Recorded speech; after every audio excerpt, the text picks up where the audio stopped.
Good morning slash afternoon slash evening, depending on when you're watching this, men. I'm JD, sunburnt as all hell, and this is Tuesday, so let's get it going.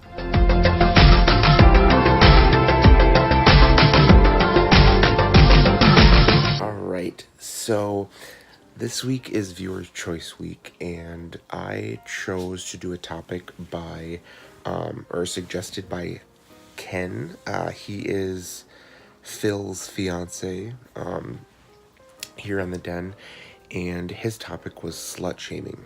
And I thought that this would be a really good topic to discuss as it's really started to kind of pop up on social media in light of Pride season coming up.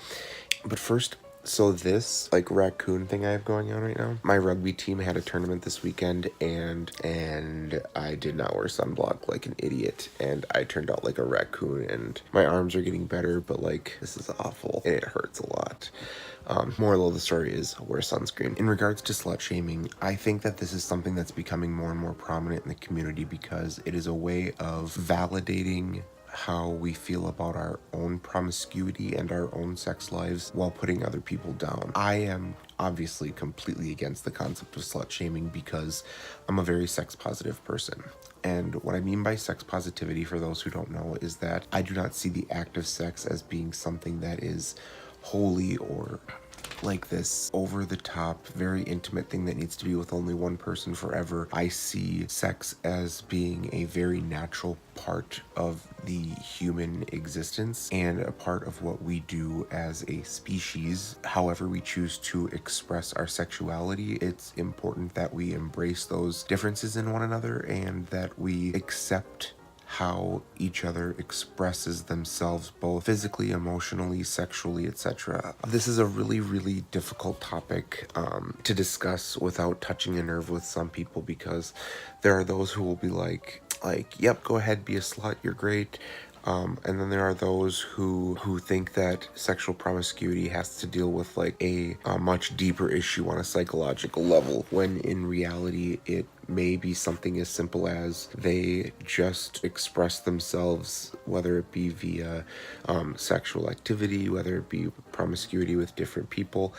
There's nothing wrong with being a sexual human being. At our most basic function, we are designed to have sex to procreate. Now, granted, a lot of us, especially on this channel, don't necessarily have the risk of procreation when we have sex, but we keep on trying. That's the important part. But I think that when we look at the culture as a whole in the gay community, it's easy to slut shame because it allows us to justify our own actions or choices and project our own issues onto other people, which is a huge problem that we do. And I know I kind of discussed it a little bit when I announced on the channel that I was going on PrEP to prevent, or to reduce the risk, I should say, of contracting HIV. It was something that I heard a lot, oh, are you planning on having a lot of excess sex? Not necessarily. If I have a tool that is available to me to help reduce the risk of me becoming a statistic in an ongoing epidemic, I'll absolutely be a part of it. And it's all about being aware, being educated, knowing that being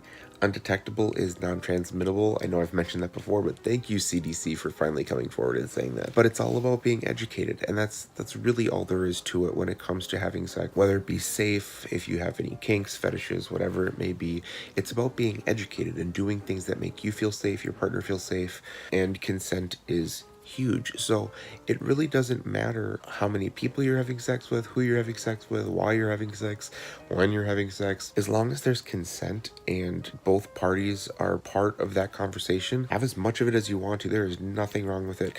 There's always going to be people that judge. That's the nature of who we are as a species. We love to judge people for whatever we want to judge people on. But at its core function, physiologically, sex is great for releasing different hormones in our body that help us feel better. It's actually a great stress reliever. It's a great way to deal with really difficult situations, which is why oftentimes people will associate having sex with there being a deeper emotional issue going on. It might just be as simple as having a really bad day and you want to have sex to help with that. It's an individual experience and it's a human thing. It's natural, And we really, really need to stop using the terms slut and whore and skank and whatever other euphemisms that we have in a negative tone, because all it does is further damage our own image. Calling somebody a whore, a slut, a skank, whatever, it makes you look bad. Like, it doesn't make the person who's having sex look bad, it makes you look bad, it makes you look judgmental. So we just need to do better. Support people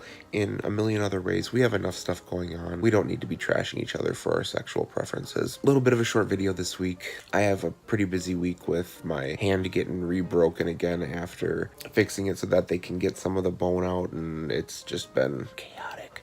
But I hope you guys have a great rest of the week. There's some pretty funny videos coming up this week. Yesterday's on Keeping the Spark Alive with Derek and Greg Primo. I hope you guys have a really good rest of the week. I know I will. I get to see a musical with my mom tonight. So have a great week. I'll see you next Tuesday on the Den. Bye.